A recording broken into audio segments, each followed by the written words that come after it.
Sure. Now, first, what I'm going to illustrate a little bit here is, this is, if you want, the UI of the policy server, and I'm going to illustrate a little bit how this works. At least somebody else is doing stuff here. Okay. I'm going to illustrate a little bit how this system works. This is a multi-tenant system. You can have, it assumes a user hierarchy where you have a service provider, you have enterprises. Every enterprise can have users. It can have users and groups. So you can organize your users into groups and so on, right? So you can do this type of partitioning. And you know, I will create a new enterprise now. I just couldn't figure it out. Is there any sort of identity federation that you guys provide? LDAP. LDAP. Yeah. I'm going to create my new enterprise here. And you see it here. You can make this enterprise go and pull the resources from LDAP. And then, do you have like ADFS plugins automatically on the LDAP side, or? We have tried it with things like Open LDAP and things like that. Okay. Okay. And now what I have with my, you know, I can import my users and groups. That's not so important, but I can create or import my users and groups and so on. And I can have several groups here. Although I have three very specialized groups, I have a group I call Network Designer. So this goes back to the whole idea that there might be somebody in the organization that knows how to design policies for networks that the other guys don't need to know, right? So if I create a user, I can create my user admin here or whatever. He looks happy. That's not a network person. People aren't happy. Our UI guy is happy. Yeah, happy.com. He must be new to networking. He's not Jason. He was just created. Yeah, he was just created. Yeah, excellent. Here. No one's called him yet. So I can get the admin, right, and I can make him part of this network designer group, right? So the admin is still happy there, and what the network designer is going to do is he's going to create policies. Right? He's going to create policy templates. We call them domain templates, but essentially, he can go say my engineering template, and then he can go inside the engineering template, and he can create, you know, a web zone, and he can create a data zone, whatever. Very polished. And then the other thing he can do is he can go and say the security policies. Now, remember, I haven't done subnets. I haven't done anything over here, right? It's all in this abstract layer. So he can say, you know, he can come here and say, for example, this is my security policy. And he's going to say, for example, from zone web to zone data, you know, allow traffic on port 80, right? And then from the internet to that zone, allow traffic on this port, right? Or he can say from, this will be forward, and this can be, you know, from zone web to the internet. Wow. Actually, this is not going to work. That's nice. Okay. Further ahead than big switch. Yeah, that's the domain, whatever, forward on port, whatever, TCP, UDP, whatever, protocol and stuff like that, right? You get the point. The idea here is I come and define these abstract policies without needing to know the subnets and stuff like that. Based on these abstractions of zones and public networks and enterprise networks and so on, I create my policy, and there I have it, right?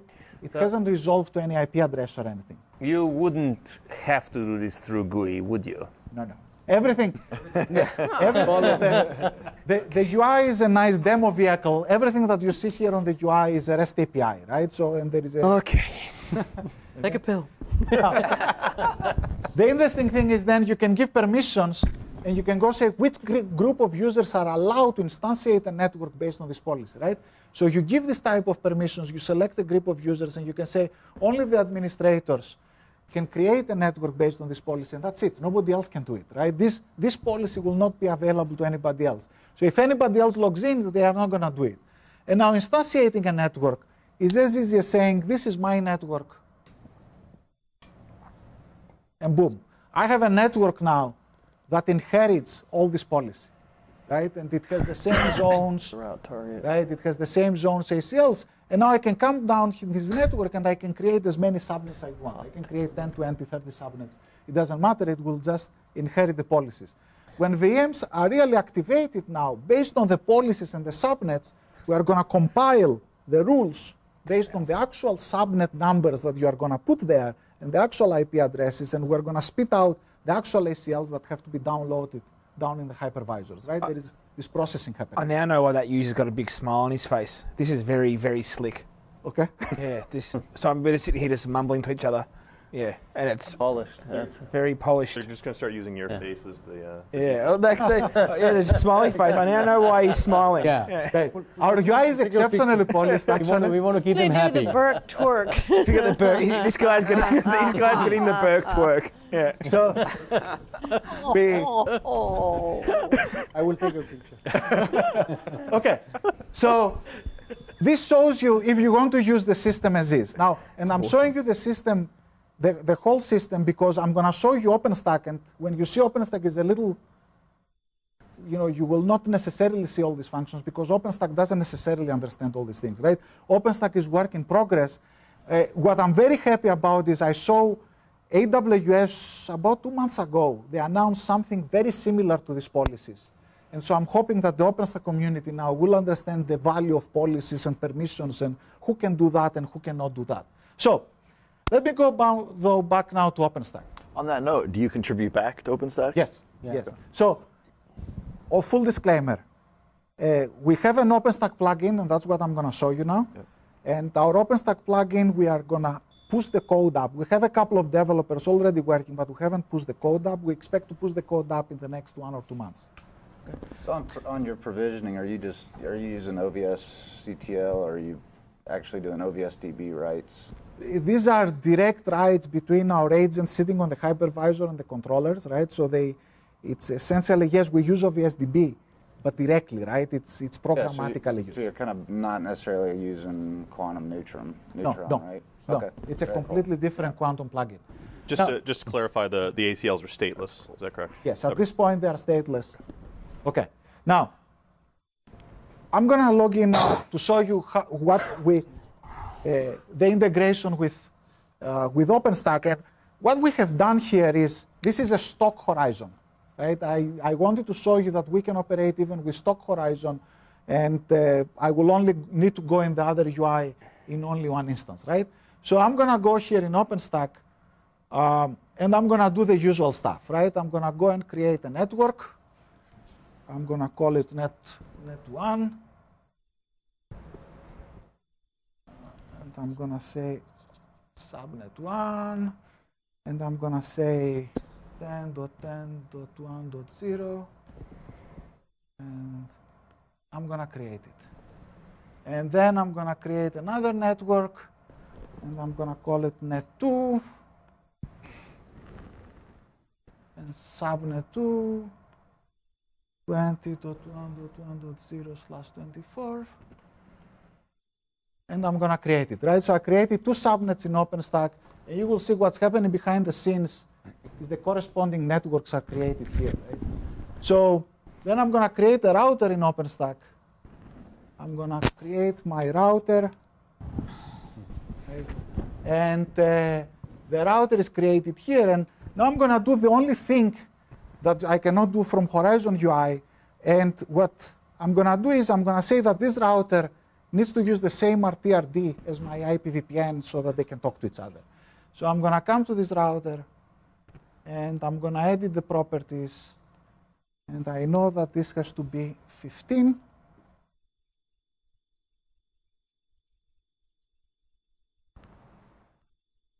Okay, and I update it. So I can go back now here. I go to my router, regular workflow. I select net1 to add to my router.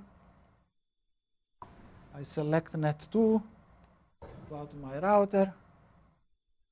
Okay. And this router is in fact your Distributed. VRS. Distributed, yes. It's actually your VRS Yes. instance, right? This Yeah. is not like a He's got at this point VM software Yes. router. No, Okay. no, Right, no, so no, it's, absolutely not. It's is this like a- router that has a zone and to shoot 2 subnets and stuff like that, There right? was a translation that happened to our policy module. Yeah, Now- just making sure I'm keeping Yeah. up. Now, it's a networking demo, so whoever is CLI happy, I'm going to show you something. Yeah, Okay. but Thank you. Really appreciate it. So if you go to our controller that is managing the OpenStack and you see what services are running, there is no services running right now, right? These are the standard services running that are actually doing IGP and things like that. No services running. Why? Because there are no VMs activated. When the VM gets activated, that's when the service will start running, right? It will be auto-instantiated. That's just a policy profile Right. we did. All that stuff we did was essential policy, right? So I go and I go into my instances here, and I will pick an image. So from now on, is exactly what the user needs to do to actually create the service. And I connect it to network 1, and I do launch. And this VM is building. And I need to start the console here, because otherwise I cannot.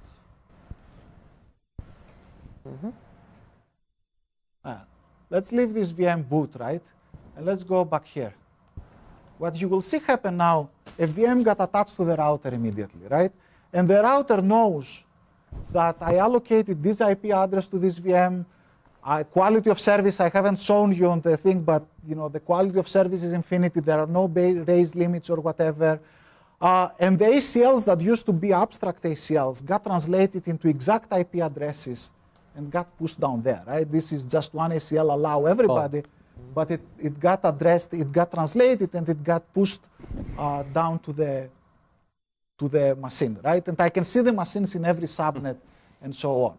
And at the same time, the other magic that is happening is if I come here, you will see that we created a VRF and 2 EVPNs, a subnet and 2 routers, right? This is the services we created here. And if I see, for example, router 2089, So are you using the L3 agent in OpenStack, or are you just creating L2 segments, then leveraging your we are completely gateways? leveraging our thing. The quantum part of OpenStack is essentially just a front end to our APIs, right? There is nothing that we do in quantum. This is a view for the network geek that wants to see how the controller looks inside, So, right? so this is actually your standard router software. That's right. Actually, if That's you it. go, But if we you have go in the enhanced router, it there is with no, all the VM information. Yeah. So you see here, for example, it says, the reason I'm showing you that is, he says, for example, that I learned this route, 10.255.0.1, where I ran it from BGP VPN, right? And I also learned that my default from BGP VPN, right? And the default is my internet, the 10.255 is actually my enterprise. So the controller learned these routes, pushed them down in the hypervisors, everything is connected right now, right? What's your, will you do show the vSwitch config? The OVS VSCTL show? hold on. Tools. Or something like that. No. What do you want me to show you? I Command. just want to see what the OVS config looks like. BCTL. Yeah, show. This You just killed the TTL. L. You forgot the L.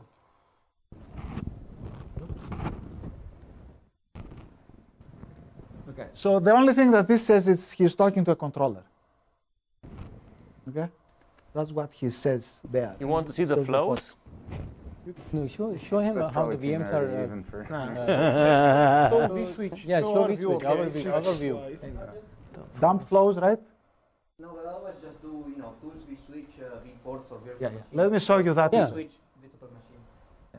Let me show you something else, right? So here from the controller. No, I think he wants to see the actual thing. You can see what are the vPorts currently in the controller, right? For example, you can see the detail here of everything that is configured for these vPorts, and you can see the vSwitches and so on. Can I start clapping yet? Like this is awesome. No, say it louder so that everybody hears. What did you say? Oh, we're mic'd. You all got that. We're mic'd. Okay, so you essentially have full visibility from the controller on what is happening on the vSwitches, right? Now, I wanted to go back here though, because it wouldn't be a networking demo if I don't do a ping. And before, I have to do a ping, okay? So I'm going to launch a second instance. I'm going to call it VM2. And networking, I'm going to put it on network 2, right? I want to put it on a different network. And this guy will boot.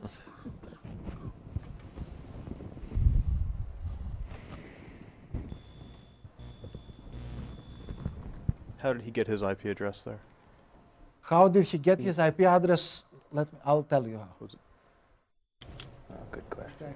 He previously set up the subnet, the 20. Because I attached him to a specific subnet, when the VM did DHCP, we actually responded back with the IP address that this VM is supposed to get. Again, it's controlled through policy. The controller responds? No, the hypervisor gets the information that if this VM with this UUID and this MAC address asks you for an IP, you have to give him that IP. Are you leveraging OpenStack for that? No. Are you leveraging the agents? No, they can't because that's a dynamic IP pool set. Right. This is all done through our controller. Right.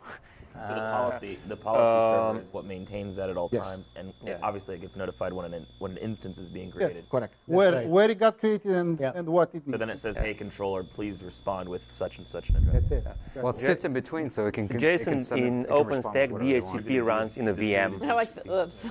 They have a router VM in classical OpenStack deployment. So you can see here that I can go and ping the other machine, right? That's no surprise that I'm pinging between the virtual machines. It didn't boot yet. What? You're pinging something else. Huh? It was 10.10. No. Yeah, it was 10.10.1 to 2. To the other one. I'm pretty sure. 10.10.1.2. Very good, very good. See? Excellent. Thank you, absolutely. I don't know what I'm doing. Right, so here is the ping. Out of curiosity, so that would have followed that default route you had picked up from MPBGP, is that? No, that's the 10.1 that the I didn't know. 10.1, yeah. Yeah, it went out to... It actually went out. That went out, right? That's right. The reply, that's our public one-facing internet address. Yeah, okay. And then I go here, right? Yeah, so it did the right thing. It did do the right thing, yeah. So I will ping 8888, right? And you see 8888 working, right? That is the, the normal DNS servers. And I'll ping one address. Remember the EVPN address, the VPN address that got advertised as well, and I can ping inside the enterprise now, right? I'm pinging over an MPLS VPN inside the enterprise. So that shows you this part coming together. And now, remember I promised you also a little bit of VMware. Mm-hmm. You see, what we didn't mention, the policy module is also the interop point where all the policies get translated from different cloud management systems, right, to a common language. Then the network is instantiated. That's what allows us to go between different cloud management systems, right? You just need to basically develop the interface to another system, and it works, just REST API based, right? Mm. When you did this ping, it created a tunnel at that time? Yes. No. The tunnel is a forwarding entry. When we did the ping, it essentially encapsulate the traffic and send it to the P. You can think of it that way. You can think of it. It's stateless though. Yeah. It's same as MPLS VPN. That's right. I mean, I don't know why everyone is talking about tunnels. Yeah. Because we're really just encapsulating packets. Yeah. Right. Yeah. Yeah. We are so obsessed with these tunnels. This is a tunnel like VLAN. Right. So what I have here is I have vCenter. What we did in vCenter, we wrote a little plugin. It creates a Nuage tab in vCenter. So when you go and grab a VM here, you say, I want to connect the VM. Right? What this plugin does is it does REST API calls to our VSD to say the particular user admin in the OpenStack enterprise to which networks can he go attach a VM. Right? So we give him back the permission that he can attach to this and that network. So he can pick the network and say, I want to attach to my router. I want to attach to this guy, and let's say I want to attach to subnet 1. You press apply, the VM is reconfigured. So if I had vCloud admin or VCAC, that same thing, I can automate that as a template or blueprint and push it out. And that's fine. So your software is actually integrating vCenter with OpenStack. You got it. You got it. You took my punchline. The VSD Sorry about policy, that. The VSD policy module is the lingua franca. That's an important point. Better and better. That's an important point, right? I went and created networks and stuff like that in OpenStack. I would have created them in CloudStack. I don't care where I create them. And then I get vCenter, and I say to vCenter, go attach the VM to the network created in OpenStack. And you will think, why would people think about that? You will not believe how many enterprises want to do the transition. And they are looking forward to a transition like that, right? So I'm going to start the VM now. So the VM is booting. And you will see now, oops, here, if I go here back to VSD, I go to this router. This is essentially now the VMware VM, right? So the VMware VM got instantiated on the same 1010 network that my other VM got instantiated. And now I can make my VMware VM talk to my OpenStack VMs, and I can control who talks to each other, right? And I can do a domain, for example, where I have an OpenStack zone, and I do all my OpenStack developers do stuff there. And I have a VMware zone because my firewall or my load balancer or my whatever only runs in VMware. And there are lots of them that only run in VMware, right? Lots of the commercial firewalls and load balancers and stuff like that. So I can mix and match now. And Ivan, you said it, but the other way to say it is that to us, this is the real definition of what a hybrid cloud is. Because a hybrid cloud is not about homogeneous environments. It's about heterogeneous environments. And you should be able to have connectivity, no problems. It doesn't matter whether it's OpenStack, vCloud, or Zen. It should all work. Now, I shouldn't be saying this because you know what I think about layer 2 DCI. But with this, you could actually extend very easily a layer 2 subnet. Not that it would make sense. I mean, nice recovery. Some people love it. The unicorns are showing, right? Okay. Anyway, so I showed you now. I just saw a unicorn. So I showed you now the ping now, right? This is a ping from between a VMware VM and an OpenStack VM, right? And I think that's this is a VMware VM here. Yeah. So how do you handle the encapsulation and forwarding on the VMware side? As an appliance. As an appliance. Okay. That's not the question. You are asking about how do we do the encapsulation and stuff? Yeah. We're using VXLAN. So we install our own appliance in the hypervisors, right? And we on every vSphere hypervisor. So you're doing that trick with a port group and a VLAN per VM and a capsule. Yeah, okay. We do that trick, right? And we do that trick because we strongly believe that it allows people to transition and mix and match environments. And all that's these fine. things, right? I mean, that's the only thing you can do. I mean, that's the only thing we're allowed to do. So we are doing whatever we're allowed to do. Yeah. Right? But that does mean that every packet has to go through userland VM. Yes. Yeah. Yes. But you can play some tricks there to try to optimize this and stuff like that. And we're working actively on this, right? It's not perfect, but I think for a lot of the transitional environments, it works very well. It's very powerful for a transition. It's very powerful. Any more questions? Because I think I'm done just right on time. And I haven't seen Steve come and throw me out of the room yet. So. And the beer is waiting outside. Okay.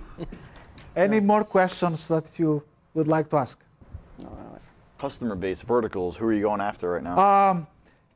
You going to talk about that? Yeah. Let me just. Let the business guy talk about that. With regards to the customer and what we are seeing is we're seeing very heavy traction from large tech enterprises.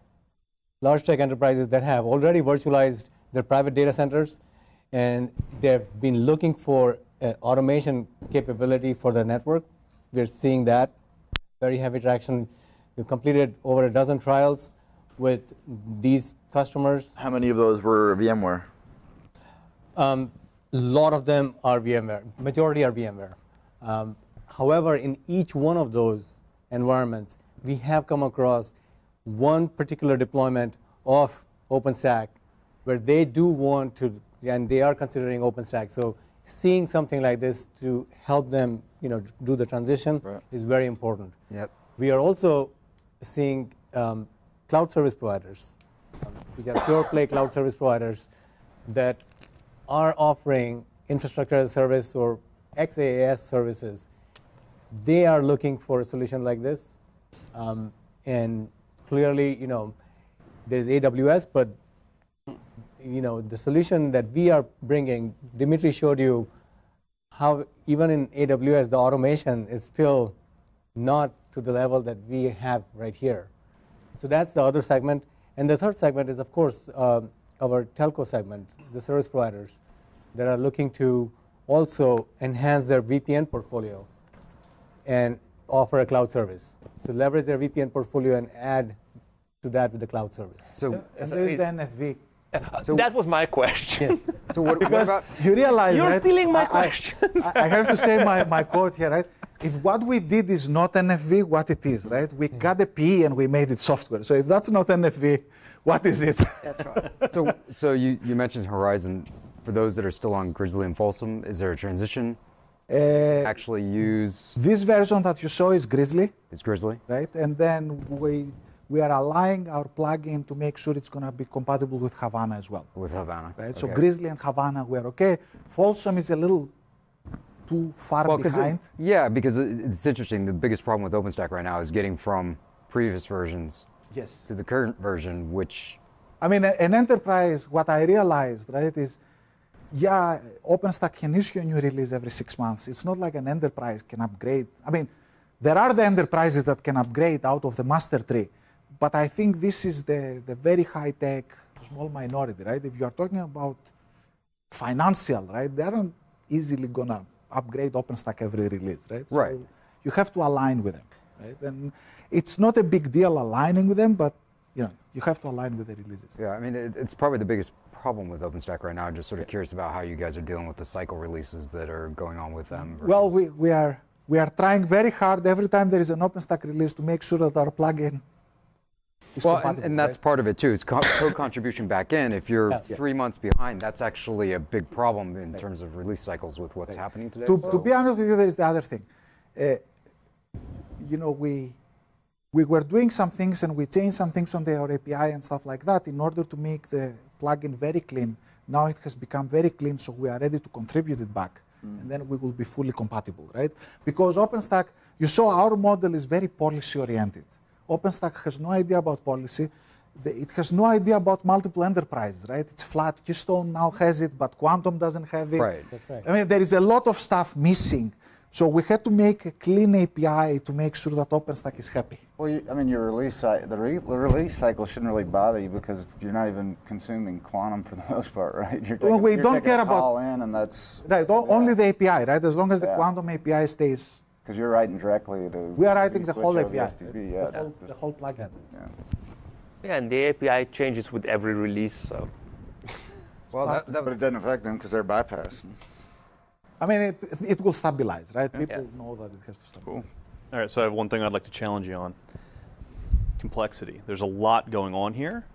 You're doing a lot of very cool stuff, but there's a lot, it seems to me there's a lot of pieces in motion making it happen, right? Between VXLAN and MPBGP and, MPLS over GRE and all these things. And I'm a big fan of simplicity, right? The network has to be simple, to be stable, to be reliable, to be scalable. Absolutely. So how would you respond to that? Okay, so let's think about it, right? It depends on your installation. For example, if you just have 1,000 servers, right? Yes. You just get a controller and a policy server. Yes, you get a policy server, it's a virtual machine, whatever, you run it, a standard web scale type of machine, and you get a controller. The controller is a 4-core CPU, 4-core CPU virtual machine, right? It's not a big deal. So if you have up to 4,000 servers, it's essentially, 2 machines, and if you want to make them redundant, they become 4, right? But that's what it is. Okay. Now, if you're going to grow after that, the thing that mainly grows is for every cluster, right? Once you build this cluster, that's we think the beauty of the architecture. Once you build this cluster of the 1,000 machines, the next cluster is identical to the first one. It's cut and paste. You also add the controller there. You don't add the policy server. So every cluster you build, you just add the controller, and they all go talk to the policy server. So it's not that more complex. And remember this. The network runs IP.